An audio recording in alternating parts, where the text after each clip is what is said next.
Labas. Iš tiesų neturiu labai daug laiko, bet labai greitai padarysiu video dėl tavęs, pristatysiu savo būgną. Tai vat aš naudoju tokį dėkliuką. Jis yra toks biškį paminkštintas, labai gerai transportuoti, bet aišku į komplektą tas dėkliukas neįeina, jį galima užsisakyti atskirai iš įvairių muzikos parduotuvių. Jeigu bus įdomu, galėsiu atsiųsti nuorodą, kur tokį būtų galima gauti. O pats būgnas rodo taip. Tai jis yra pakankamai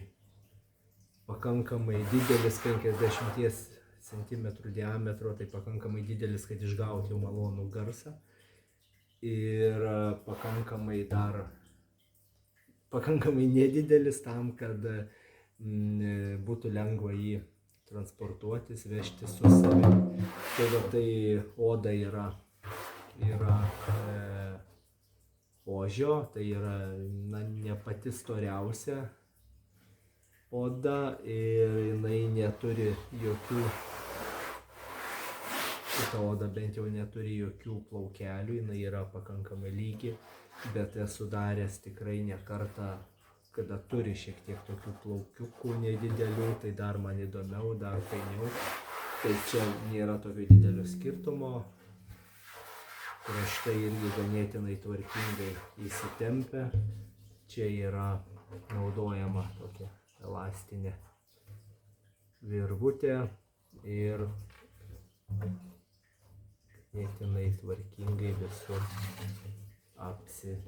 apsitempia. Pagaliuką mušimui, tai tiesiog naudoju bebro pagraužtą pagaliuką ir ant viršaus tokį netikrą kailiuką uždedu. Dabar pats visas grojimas, tai galima įvairiai, galima groti tiesiog su pirštais.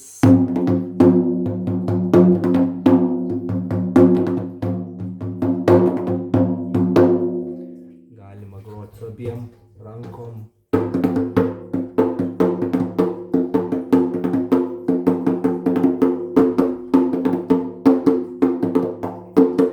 Toks gaunas kaip tamburiną naudoti. Galima, aišku, naudoti tą pagaliuką, išgauti tokį duslesnį garsą, ypač lauke, jeigu kažkur, tai su pirštais gali ir užtekti pakankamai to garso, sakykime, skambiai, tai galima naudoti.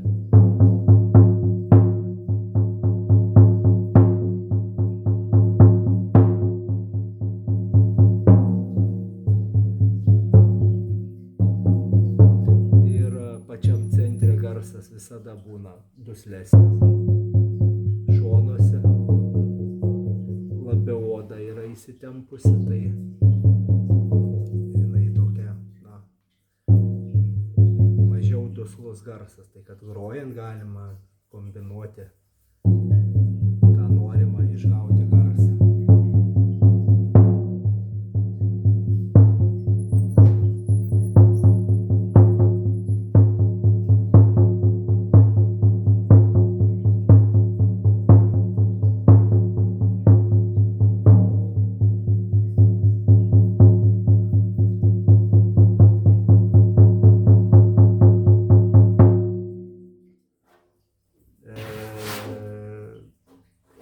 Esu daręs įvairių, ta prasme, būna labai plonos odos, tai jos labai pasiduoda drėgmės įtakai, tai reiškia, jeigu taip jau nešildant niekaip prie laužo ir kambarį, jinai įsileidžia ir tokia iš vis, ta prasme, reikia dėti prie radiatoriaus ar kažkaip, kad biškį pašildyti, kad jinai vėl įsitemptų, nes čia yra natūrali oda, tai jinai reaguoja šiek tiek į drėgmę, į temperatūrą.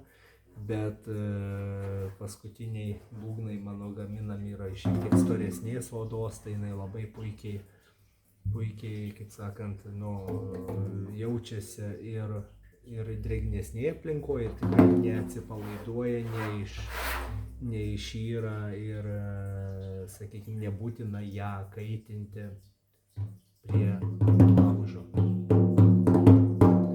Tai va, tai šitas būgnelis irgi yra pagamintas, jisai laukia savo draugo. Jeigu būtų noras pagaminti kažkokį kitokį, ar odą kitokį, ar diametrą kitokį, galim pagaminti kitokį. Šiek tiek netrukus pareis naujas odų užsakymas, tai kol tu grįši, kol apsispręsi, galbūt aš jau turėsiu pagaminęs ir kitą būgnelį. Tai va, tai ką, susirašykim, palaikom ryšį, iki viso geriausio.